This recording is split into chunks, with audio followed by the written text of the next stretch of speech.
Hello everyone, welcome back to another video. So pretty much yesterday we left everything open. I just cleaned the garage just now. It was pretty filthy, and also I put all the tools back into the original place. Pretty much the garage is clean now. It's organized. We have plenty of space to work with and it's pretty comfortable now. Kind of figure out what's rubbing the belt. Now the only place that is sharp and aligned with the cut is this little metal in here.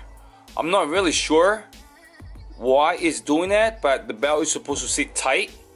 If they're flopping, it's either this guy is bad or this tensioner is bad. So pretty much once you bring your RPM high enough, the belt started to flap, so that's why it cuts.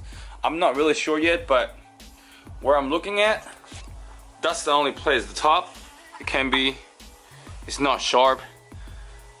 Yeah, pretty much I think it's this thing in here. I don't know if I'd be able to sharpen it down a little bit with a Dremel. I don't know what's hold this piece though. I know this is the oil pump, but it's kind of weird. I don't know what he's doing all that. I don't know. Maybe the tensioner is bad or it's just weird. Anyways, we're gonna leave everything as it is right now. We're just waiting for parts to arrive so we can just service it. But today I really want to work on the inside, on the interior. I'm planning to pull out the dash so I could just bring part of the wiring inside the car. I don't know how's that really gonna go. But let's give it a try. So here is the interior of the car. Uncracked dash, cluster, gauges. This is oil pressure. This is air fuel ratio. This is the quick release with a short hub. Nameless hydraulic e-brake. This is nice. I love it. R154 truck shifter. This thing is so long. I gotta modify the shifter. Water temp, oil temp, electronic boost controller, fire extinguisher. So many goodies, huh? Now, I don't know if I remember how to take out this dash. It's been a while since, maybe like 3 years ago when I've removed the dash out of my first 240, so you guys can imagine. I believe that there is 3 bolts behind the dash, 2 bolts on top, and then I think 2 bolts around here, and also under, and then so on this side. Pretty accurate, right? I don't know. I guess we're able to find out. We're gonna take out everything now, and then let's see.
Alright, so pretty much everything is out. It's got it. It's empty. Pretty much 1, 2, 3 bolts on top, 2 behind the cluster, 1 on the middle, and the rest of them just, I think there's 2 on the side and also 2 on this side, which just go on the bottom. You have to pull the steering column down, which is 212mm, and then that's pretty much. Hopefully this won't bother much, but I think I have to take this out as well because it's on the middle.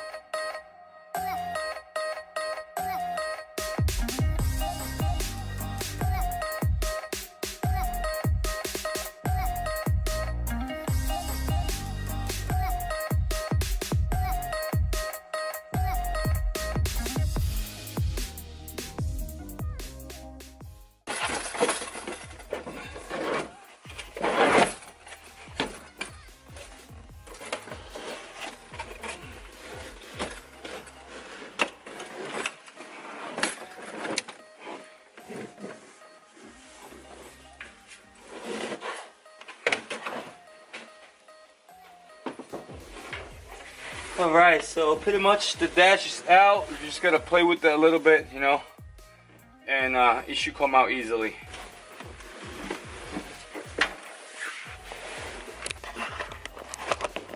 Look at that.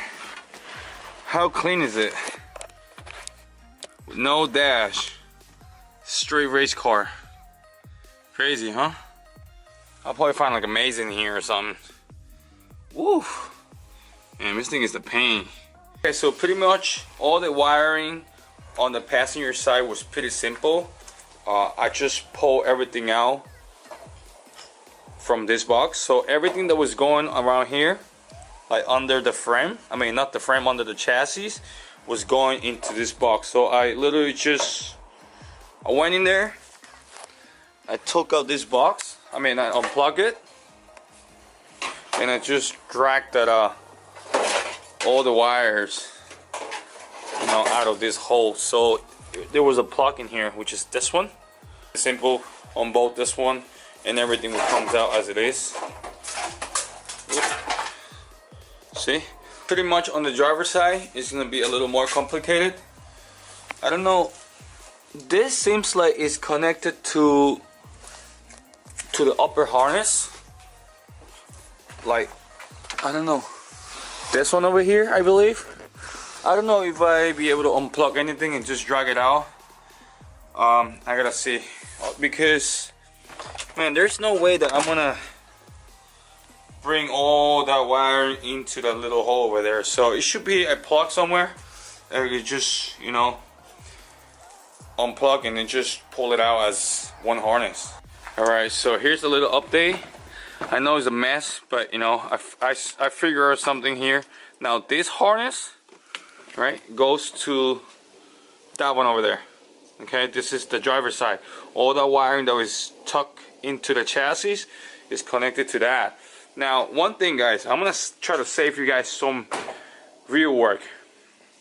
Now, if I would have known from the beginning that I could just pull out this, like unplug this from the passenger side and drag the wire out, I wouldn't chop this. This is triple the work now.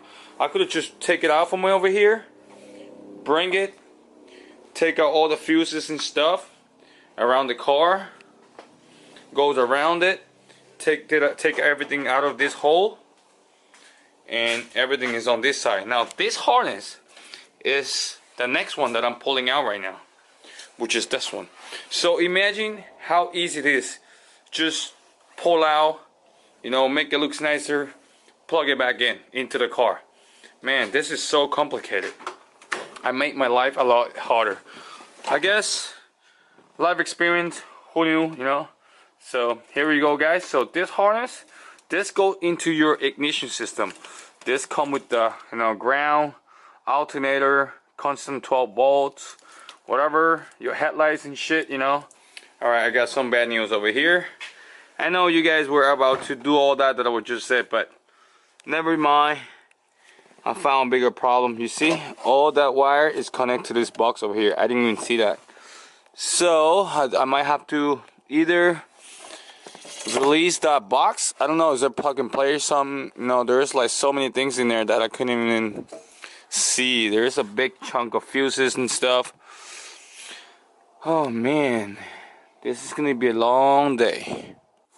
Unless you could bring all that wiring that is laying out on the ground, all that through that hole over there. It's gonna be a mission, guys.